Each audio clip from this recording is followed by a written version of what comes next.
This is Roll for Topic, a roundtable discussion about running tabletop role-playing games. Each episode, we randomly pick a topic on our D10 table of topics and discuss it. My name is Chris Salzman. And I'm Andy Rao. And this week, we're joined by special guest, Caitlin Sanders. Hello. Hey, thank you so much for coming on the show. So Caitlin, we've just met a couple minutes ago. I think you and Andy know each other. But just by way of introduction, why don't you tell us a little bit about sort of your history with role-playing games and, so what have you played? What have you run? All those sorts of things. Sure. Yeah. For me, D&D was a way to reconnect with some college friends after I graduated. We just started meeting up in apartments and having like little, Sunday afternoon treat time, and then Nice. so we played D&D 4.5 was our longest campaign. It was 2 years, but we also played a game called Dread, which had a horror storytelling element to it, and then your decisions sort of culminated in pulling from a Jenga tower, which added this sense of impending doom to your decisions. But I've also played like a Star Wars RPG, and just interested in a variety of systems. I've never heard of Dread. Have you heard of that, Andy? I have, and it's on that list of games that sounds so cool. I'd love to play it someday, but never have. Like a Jenga pile as a resolution mechanic. I mean, it's just wonderful. If you try it, don't let your cat or a small child be in the room, because all of a sudden everyone will die. Yeah. It just... And one time we thought we'd be really cool and, set the mood with candles, and everybody was feeling it, and it was super intense. And then my cat jumped on the table and got on fire. So kind of crushed the mood there. Well, we made sure he was okay, which he was. He was fine. But we had to recollect ourselves after that. Now, I remember at I think the time you were running your 4th edition game, I was playing in a 4th edition game, and I remember you told me, correct me if I'm wrong, did you play from like first all the way up to like 20th, 30th level in that game? Yeah, that 2 year game we legit did, and it was crazy. Like we all sort of felt this loss when we were done. Like it definitely went from like bumbling, level 1, I've got, leather armor and a short sword, to like we were, fighting gods and trying to create Fey heaven, and it just like shot up dramatically the stakes with everything. So I feel like that is that's a goal that so many GMs and players have, is that mythical game of D&D where you do the entire heroic arc all the way to the end. And I have never done that. I told my group at the time, I must have chatted with you at church or something like that about that, and I told them about that, and it was like jaws dropped in there. Like, whoa, you mean somebody actually did that? Like, was that a published campaign? Was that like a homebrew? Was it a mix? It was a mix. My friend Cameron is just a really creative storyteller, and he was our GM really consistently through the whole thing, and really made an effort to just build it up layer by layer and to pull us in. And a few of us had characters die throughout. I actually murdered another character as a result of of one of the turn of events that we had, because I felt like he had offended my religion. But Wow. we just, I don't know, we hit that sweet spot of having a lot of fun but also taking it seriously. Like we all really were invested in finishing it. I mean, you have to be to go that long. Yeah, true. And we'd introduce new people, or somebody would be gone for a couple weeks, and we'd just work it into the story. Yeah, that's really amazing. How did things wrap up? Did you all sort of like ascend into godhood, or did you just quietly retire? Like, what was the character resolution? Yeah. They're all level 30 bartenders now. Yeah, right. Yeah. One character did ascend to godhood. It was Sparkle Blossom, and she became the goddess of friendship. Oh, And it Nice. always had to be friendship. But, obviously, as her companions, she gave us certain, powers and responsibilities within her kingdom, which was Fey Heaven. And my character was a druid, had the ability to turn into an animal at will. They sort of magicked that for me because that got me to start playing the game. So,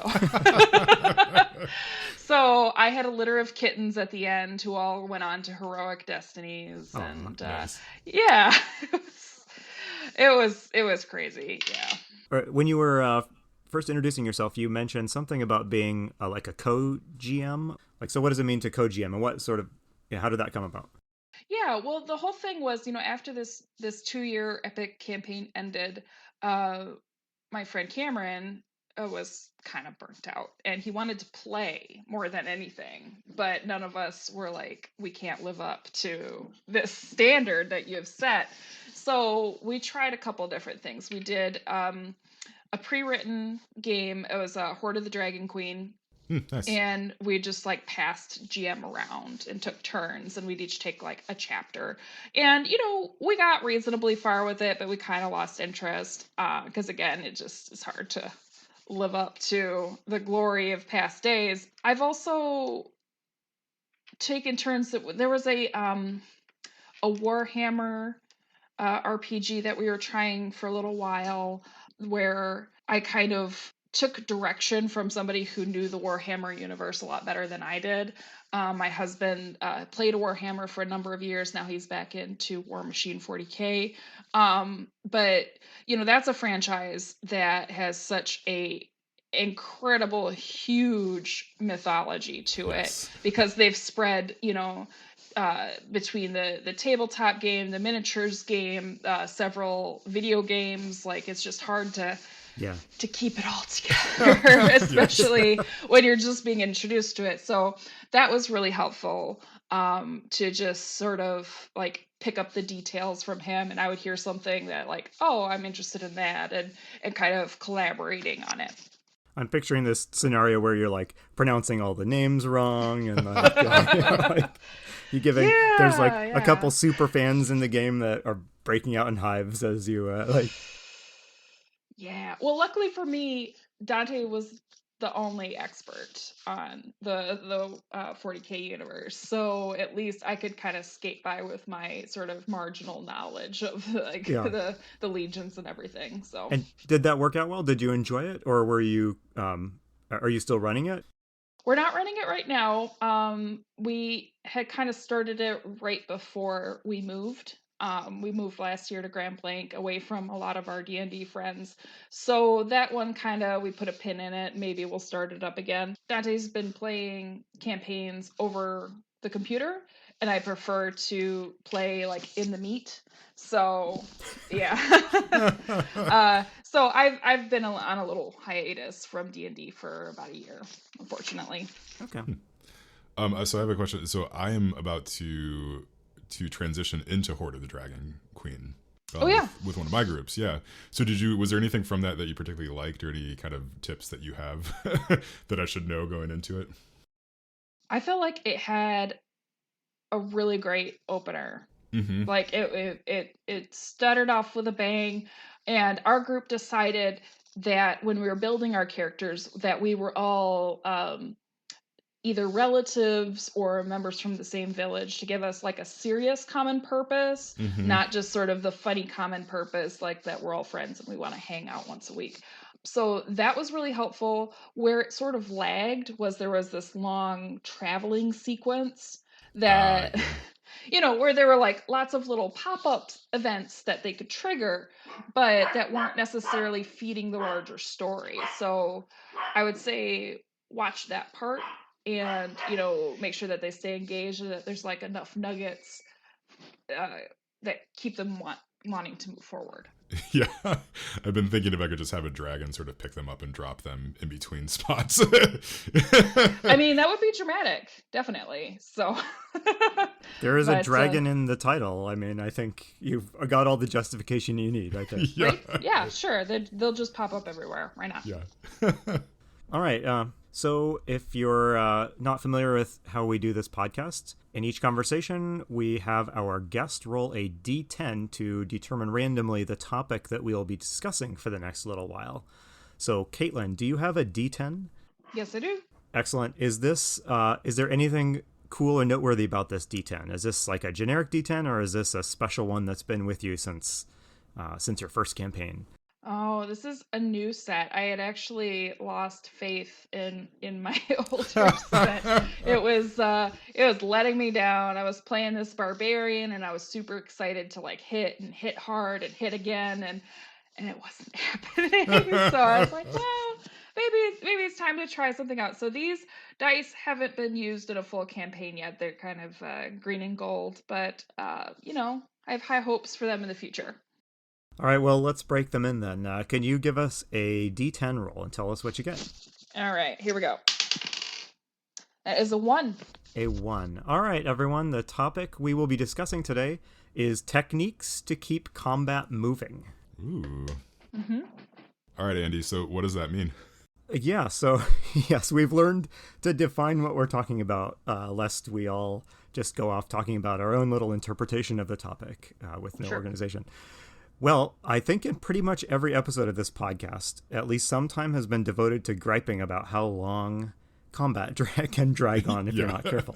Any strategies you guys have or you've seen or you've used to avoid that D&D pit trap of the combat that drags on for 50 minutes and everybody gets bored? So I guess why don't we start? Is this a problem you guys have run into in the games you've run? Yeah, definitely. So we had started a Star Wars RPG and was super excited about it. And in fact, so many of our friends were excited about it that we ended up with this really massive amount of characters. We had up to 10 people showing up. Ooh. And yeah, it's just brutal to dig into that. I mean, combat is a little different in that RPG. It has a special dice and it's hit or miss, or is it like a really good hit or a really bad miss, and certain consequences happen from there. But it sort of led to people just waiting around for their turn and not really paying attention to the other turns, which sort of makes the combat sort of halt and stop, and people get up to get a drink or snack and come back. So yeah, I think number one, sort of limiting the number of characters can be just a very basic step. And that's hard because you don't want to exclude people, but you really can destroy the attention span and the ability of people to get through, especially if you have more technical turns or if not everybody is as familiar with the system, which the Star Wars was totally new for all of us. So there's a lot of flipping through and like, oh, I've got this power, and it's just like, which would bring me to my second suggestion, which is to have at least one expert at the table. I was brand new when I started in college. I never really played this sort of cooperative game before, but because there were other experts at the table, I could just run something by them and they would know like that. Like, what is if I want to leap across the gorge, how do you get a running start? How do you do this? And they would know, and it would just keep things flowing a lot faster. Yeah. Chris, is this a problem you run into in your games? Yeah, it is, although I'm developing some techniques, I think, personally, to keep it moving. But nothing to me is as uninteresting as sort of when you hit that point in combat where you're sort of just doing the same thing every turn until the numbers tick down. That's a lot of fun, like, in video games. It's not so great when you have, 5 or 6 people sitting around a table. You're all just sort of like, okay, well, all right, now it's my turn. I'm going to just do the same thing I did last time. Right, it turns into a grind. Yeah, just a grind. And like we've mentioned a lot before, like the games that I'm running are primarily at lunchtime these days, right? So we have an hour, so it's got to be pretty like fast with what we're doing, right? So you're starting, you might only get one or two combat encounters in, or just like some sort of role playing event in there, and then you're done for the day. So one thing I've started to try to do is recognize when they've hit that sort of inflection point of like, well, this is just gonna end. Like we're gonna get there eventually, right? So either just sort of end it, or I'll give them maybe like a group action, just sort of see if everybody attacked at the same time, would they defeat these zombies? That seems to work really well. So are you talking about like when the outcome of the combat is not really in question anymore and you're looking for a way to kind of wrap it up? Yeah, because so when you hit that point, right, yeah, when it is just like there's no question about it, right? So if it's one goblin versus level 5 players, like there's no real reason to continue running that combat at that point. Yeah, so sometimes just to kind of thematically give it sort of a close to it, I'll just have them all roll at the same time. So it's like they're all kind of taking their last shot, yeah, all at the same time. Otherwise, yeah, keeping combat moving, like some stuff I'll just do, which is pretty basic, just like initiative tents, right? So like on the front of the screen, I'll have sort of everybody's initiative on there, so I can just kind of point to who's going when. And so they can always see who's on deck, basically. Yeah, basically who's on deck, that can see the order. I'm not just kind of constantly having to repeat that. Yeah, and then the cheeky trick that I've started doing is just every once in a while I'll just start counting down, right? So it's like if they're waffling on something, I'll just start counting down from 5, and it's like, I don't have anything for when I get down to 0, but it scares them. Yeah. Keeps the pressure up though. Like, because, if you assume that you are in some sort of real world in which combat doesn't take a half hour, like a fight between several individuals might actually only take a few minutes in real time. Yeah. And your turn is really only like 6 seconds or 10 seconds or whatever it is sometimes in D&D. Yeah, having that, like, okay, make a decision, keep it going. Yeah. I like that. Yeah.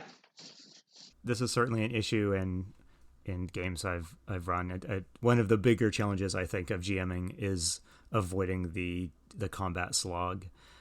You guys have shared a lot of great tips already, but I wanted to back up a little bit on this topic. And before we dive into more like nitty-gritty suggestions of how to keep combat moving, what is the place of combat in you guys' games? For when you guys run games, is combat is it the heart of the game? Does everybody sit forward and get excited when combat breaks out? Is that where you feel like you're truly playing the game? And if not, how does combat fit into your games? Is it something that like you'd rather not do if you don't have to? When running D&D in particular, I guess the way that I treat combat is when you've exhausted sort of your diplomatic routes or your other routes, and then combat becomes this thing to sort of resolve whatever the narrative action is, sort of, that needs to happen next, right? So that's a fancy way of saying like the skeleton isn't going to listen to you, so you have to attack it. Like, so there's that end of it, but then also, recently in my game they just started to they encountered a dragon for the first time, right? And so they tried to talk to it. They made it very mad, and then they had to resolve that with combat. So for me, like, the leaning forward is happening sort of, throughout it in various different ways, right? So there might be a combat in which they're leaning forward, and the same combat removed sort of from the narrative and put in a different place might not have them leaning in, if that makes sense, right? Like, they have to be invested in it as characters and players. Yep. Mm-hmm. Caitlin, how about you? Are those big fight scenes the reason that everyone's at your game table, or not necessarily? Like, how does combat fit into your games? Yeah, I think in my experience, the more serious the campaign, actually the less important the combat is. Everybody is excited for combat, right? Like, that's why you choose your feats, your powers, how you build your character, because you want, your role stats to fit with the kind of either strength or constitution or whatever it is that you have invested in your character. For those characters or for those players who pick like a different sort of role, they want to shine too, and they only really get the opportunity to shine if people are willing to stay invested in the storytelling element. in a really serious campaign where everybody's focused and like trying first to talk to the dragon, and then The then barbarian comes in, is ultimately going to attack 4 times. yeah, sure. Or if people, are taking their character development seriously, and if you have a barbarian who isn't that bright, or it turned out that we had a player build a gnome who only spoke undercommon Mhm. instead of common, so she never actually understood what the rest of us were saying, and she sort of just pretended that she did, and then she would go off and do her own thing and be like, why is Man Mop running over there and stealing some horses? We don't know. It took us for a while to figure it out, but only because it was a more invested game that we even bothered to like figure out, why she was sort of kind of going along with us, but then doing her own thing and sort of not really talking ever to us directly. So Yeah. That is an amazing feat of role playing. Honestly, that sounds fantastic. oh man, this player, she had this one character named Wug Wug, and all Wug Wug would say was Wug Wug, except occasionally she would like break out in common and be like, "Oh, whoops, Wug Wug," like like the character had been putting us on the whole time and actually did speak common, and we were just like. Wow. So that level of commitment though makes the storytelling real. And if you're just in there to like hit hard, grab the loot and go, like if you have an all evil campaign or something, then I think that the actual fighting becomes the center of attention instead of that role playing element. So to imagine a really extreme way of speeding up combat, what would you guys think of running a combat in D&D or a related system where a battle was treated the way any other skill check was treated?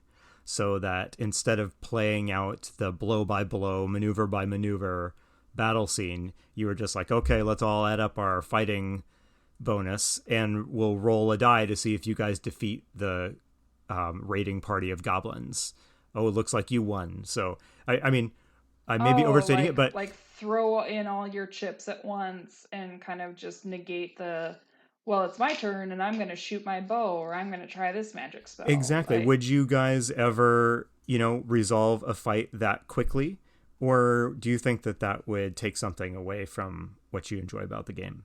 Yeah, in D&D, no, I don't think I'd ever want to do that, right? Because there are so many rules around combat, and it is kind of a combat focused system, so it's like if you don't have that as an outlet, right? Like you can't play an all pacifist party in D&D. It's the wrong system to do it.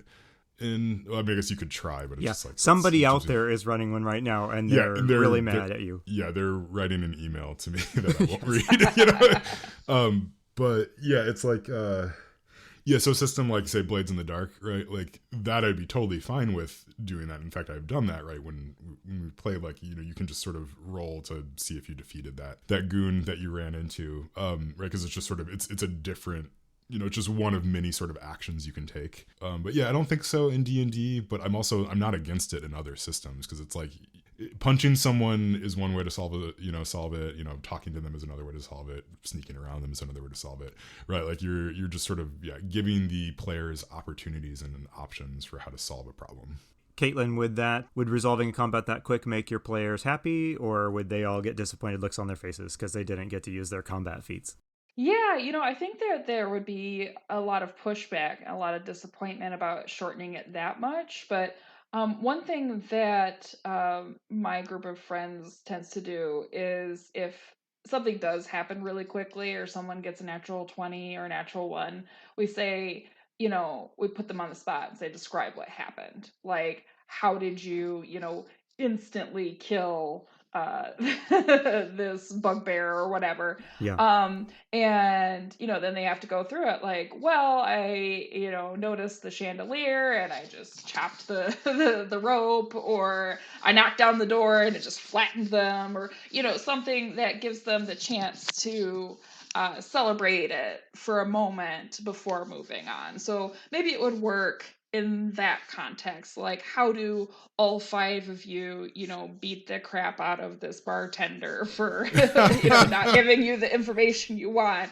Like, you could resolve maybe smaller moments of combat that way, but I think when you're like coming to a head and facing a big bad, that really would sort of take the wind out of the sails of the characters who are amped about getting into that combat. Yeah, it's interesting you note, like, on the natural 20, right? Like, so if someone crits and you ask them to sort of describe what happens, right? Like, they don't describe, like, well, I rolled real good, so they died. Like, yeah, like, they're describing sort of an action, that happened, right? And, like, to me, that's really fascinating because it's like when you get down to it, it's just a bunch of numbers, right, that you're sort of interacting with and rolling these kind of random number generators now and then to see what happens. But then the result of that is, right, like, you're kind of giving yourself these constraints for describing a story or describing a narrative that's happening, right? And, like, people relish getting that opportunity. Andy, what about you, right? I want to turn back to you real quick, right? Because I know that you've run kind of more like Dungeon Delve, where it's probably a lot more just straight combat than role playing, right? Like, I guess so. Like, where do you fall on this continuum? I've fallen all over the continuum. I've never in a Dungeons and Dragons type game ever actually gone to that extreme of just, resolving a whole encounter with one die roll without playing it out. Oh, I don't know. I mean, I've probably tried a lot of different things. One thing I have been using more of, and Caitlin, I'd be interested to hear your take on this, because I know 4th edition D&D makes this an official element of the rules, is allowing, like, unimportant enemies to just go down in one hit.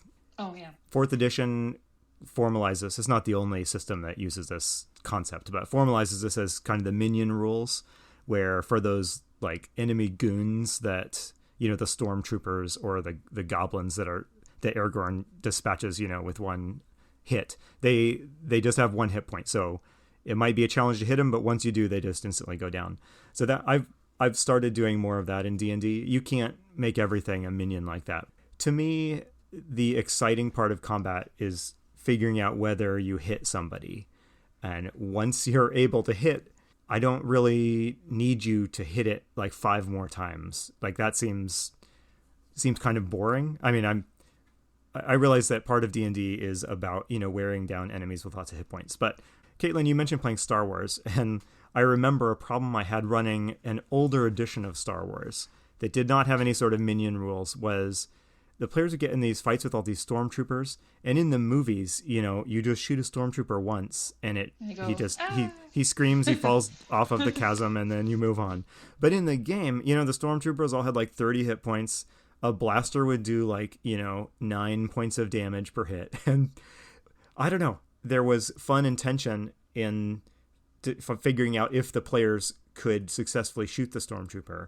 There was not much fun and tension in figuring out if they could hit it like 4 times to wear down its hit points. So I don't know if I'm making any sense, but I would say the minion type rules, things that prioritize the hitting of stuff rather than the wearing down of stuff, is where I aim these days. Yeah, so what about past Andy? Would past Andy have said, like, hey, we got all these rules, we have to use all of them? Oh, yeah, past Andy is like, guys, we're starting hour 3 of this combat. There's probably been a few combats that edged up there. But no, I mean, when I was younger, I think most GMs, when they're starting out, are more inclined to, follow the letter of the law. And that means following, using every combat rule that's in the system. And then as you get more experience, you start understanding what can kind of quietly be dropped or skipped over or speeded past. Thinking about that, about all of those rules, one practical thing I have done is I really don't bother with most of the special case rules in combat.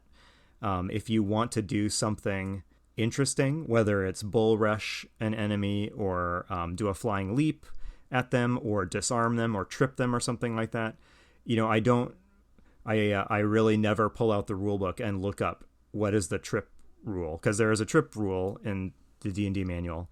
Whatever it is, just roll to hit with the appropriate skill, and if you did, it happens the way you intended it to.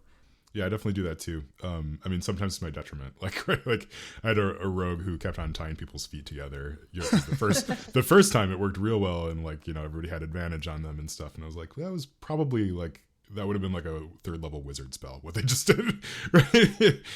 Yeah, but I mean, it's also just like in the moment, like I don't want to sit there and look up like what would happen if you tried to tie someone's legs to a chair.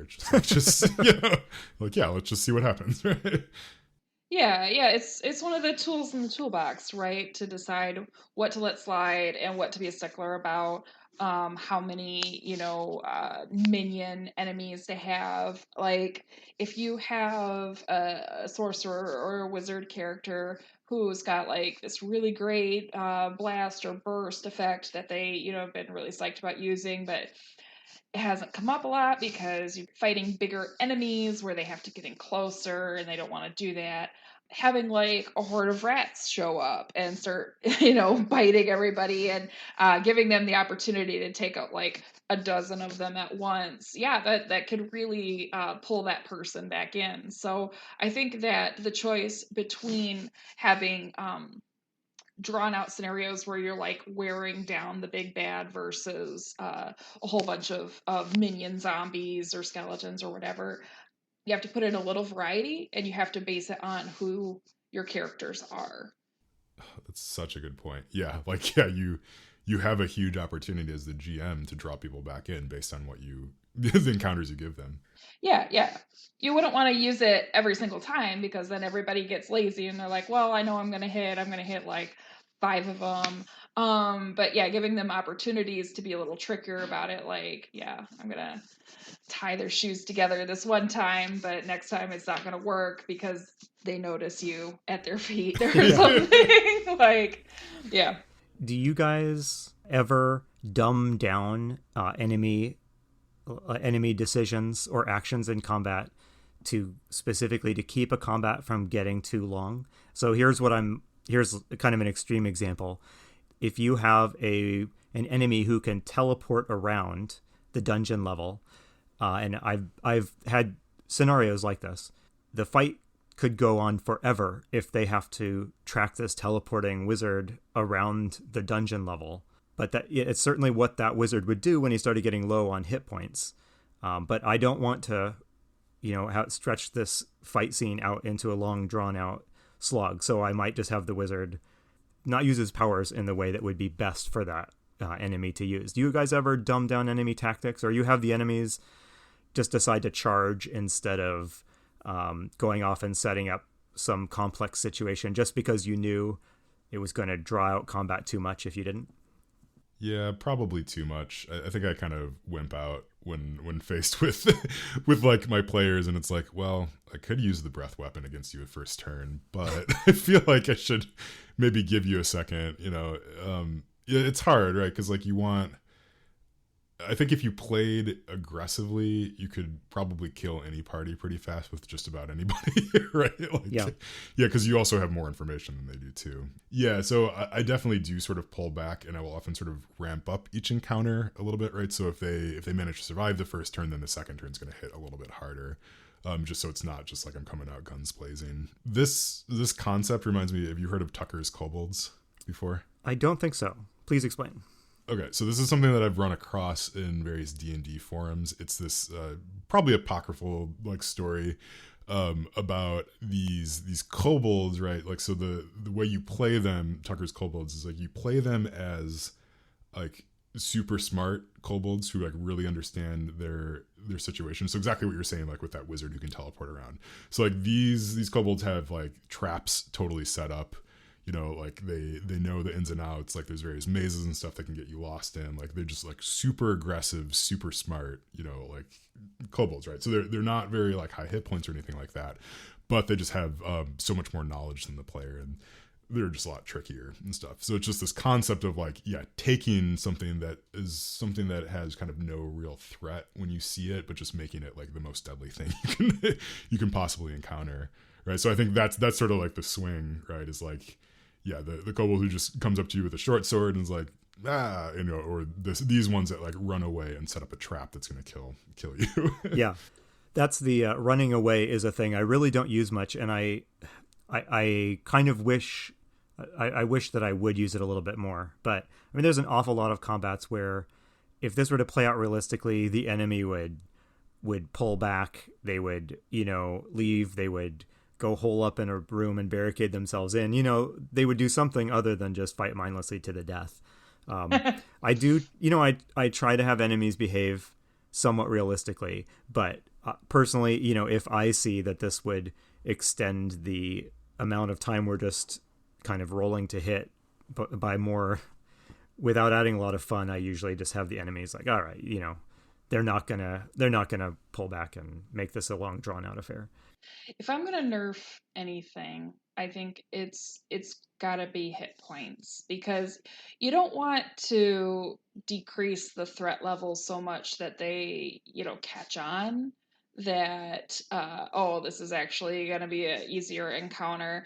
And you can't like take all the fun away from yourself either, right? Like you've spent an hour or two at least reading the source material, setting up different scenarios, like if they do this, if they do that, how am I going to react? And if like you have this wizard with this really awesome power, like make them think their way out of it. Like if they're struggling with tracking, maybe have them roll insight or knowledge or something, or set up a trap, encouraging them to think creatively about it, or even having the party run away. Like that's not something that occurs a lot in D&D, because obviously you want to smash it till it's dead and then take its loot.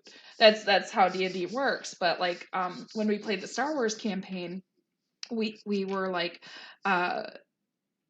doing a little raid or something, and we set off an alarm, and this massive troop ship shows up, and like you can't win against like this huge Imperial starship showing up with thousands of troops on it, like, and you're a party of 10, even if you have the Force, like it's just not gonna happen. Yeah. Like you're gonna be shot to oblivion. So being a little more willing to give the characters creative ways to get out of it, but not necessarily nerfing the powers. Or if they do like manage to get in like a good hit or two, increasing the damage that they have done or decreasing the number of hit points gives them that sense, that they're still on the winning side without, totally taking away the fun of having a sweet, like, teleporting wizard or whatever it is. Yeah. That makes me laugh a bit, because in a very recent game I ran, the players were really expected by the scenario to flee from a combat encounter that was supposed to be overwhelming. And I watched as round by round went by, and they were just digging in they were digging in deeper. It's like like 4 owl bears show up. Exactly. And what do you do? Oh, I'm gonna hit it with a slingshot. Yeah. it's not gonna go anywhere. So did they die? Like, what did you do? They didn't. They pulled it off legitimately. They through a combination of lucky rolls and pretty good combat positioning. I was getting nervous because I don't really want to nerf this encounter and let him off. It's supposed to be a tough encounter, but I was relieved that they pulled it off. I guess that's part of what D&D is having the players, is not going easy on your players and then letting them surprise you by getting through your deadly encounter. Yeah. Well, have you ever had a TPK or been tempted to just kill them all or let them all kill themselves, like in one session? Or, like, everybody has to re-roll next week? I don't remember the last time I've wiped the entire party. It's been a long time. It almost never happens. I've certainly had people I mean, it really, die, it's a real bummer for the players. It's a bit demoralizing, but there are certain situations in which, like, it could legit happen, especially if you think that they're going to run from the 4 owl bears and they don't. Right. Yeah, I mean, this is, do you kill off all your characters? It's this question that's fraught. Of course, by the rules, players should suffer the consequences of their mistakes, or their hubris, or whatever it is. Mm-hmm. But there's all these like metagame considerations, like, oh man, we're like a year into this campaign and we're just gonna have to start over. Hey, I wanted to take this conversation in a slightly different direction and ask, when it comes to kind of speeding up combat, do you guys, to what extent do you rely on players to help you out with that?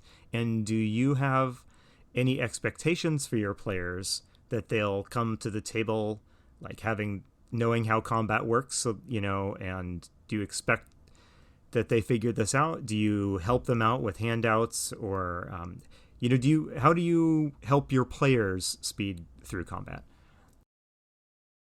Well, a useful tactic that my group has done before is, if you come prepared, you get inspiration. So just a +1 to any given roll or a reroll or whatever it is, like a prize basically for having read the little blurb that you're supposed to read on the Facebook page, or having your character sheet done and appropriately leveled up before everybody starts. That can be really good.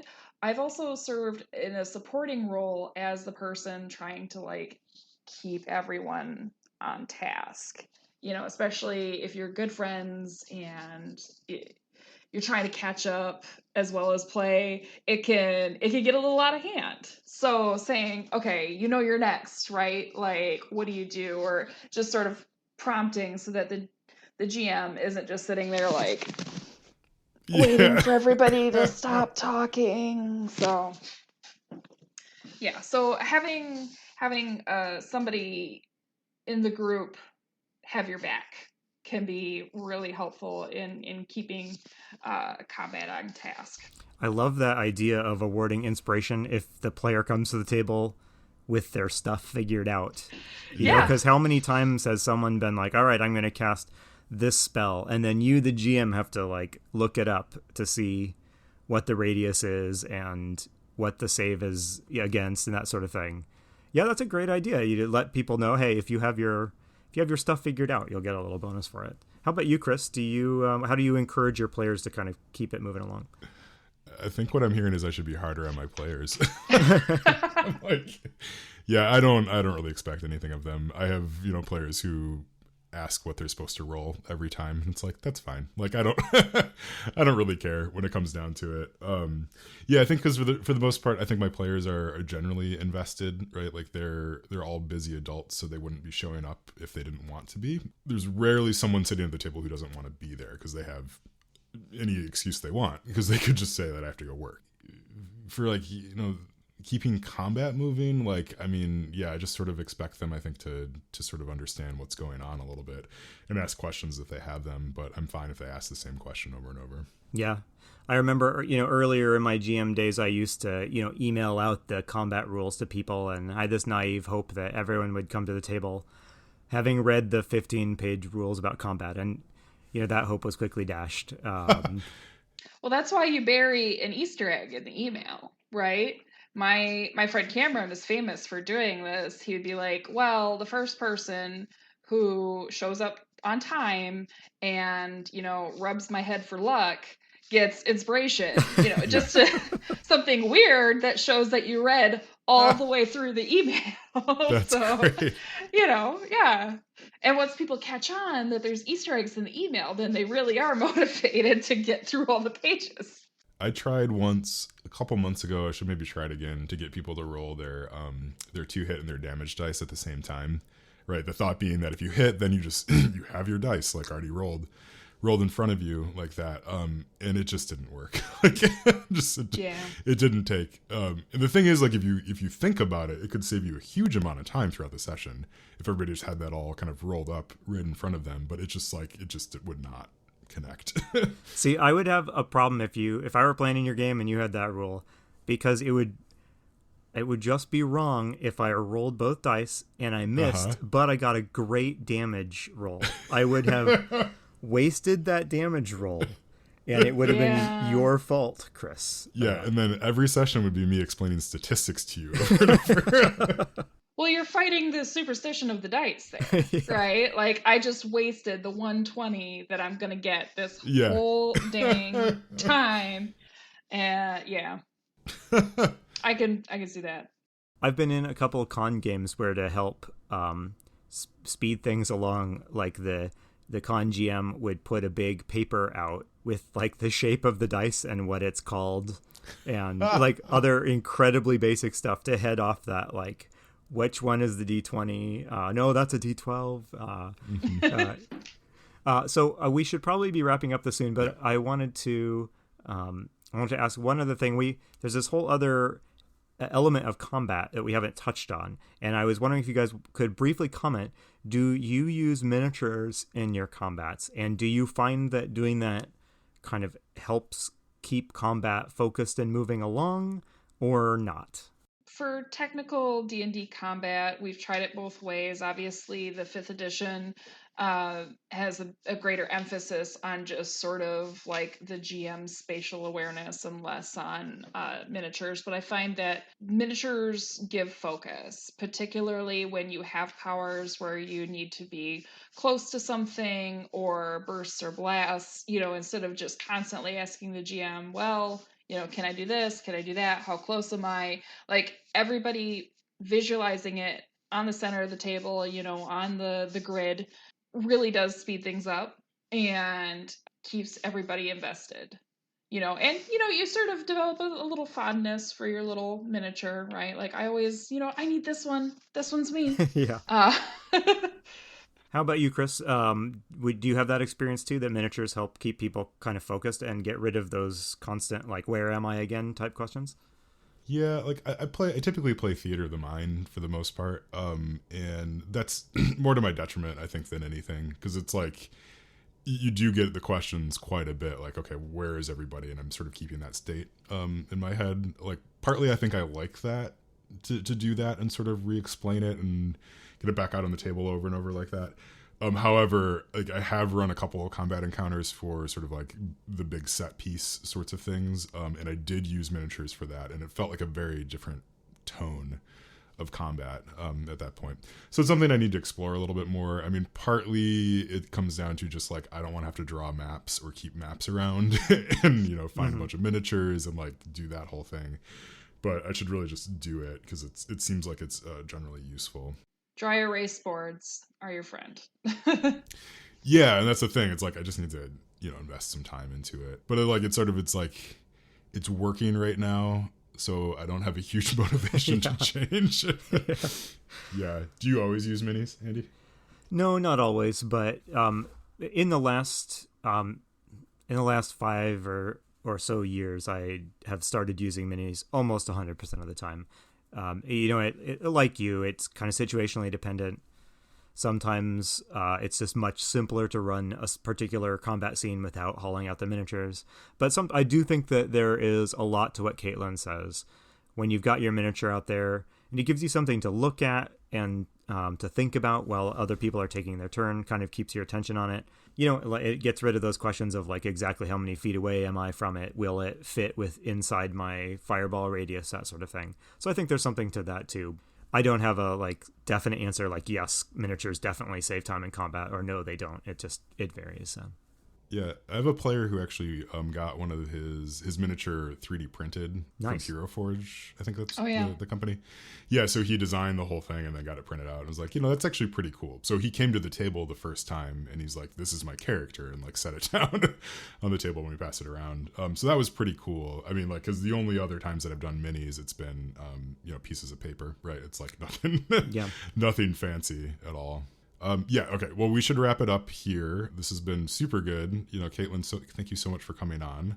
The last thing we like to do, and we warned you about this ahead of time, but you can say no if you don't have anything, is we want to replace the topic that we just discussed with a new one. So we're wondering, do you have something in mind that you're just like, this is a question that I'd want to talk about again if I ever came back on?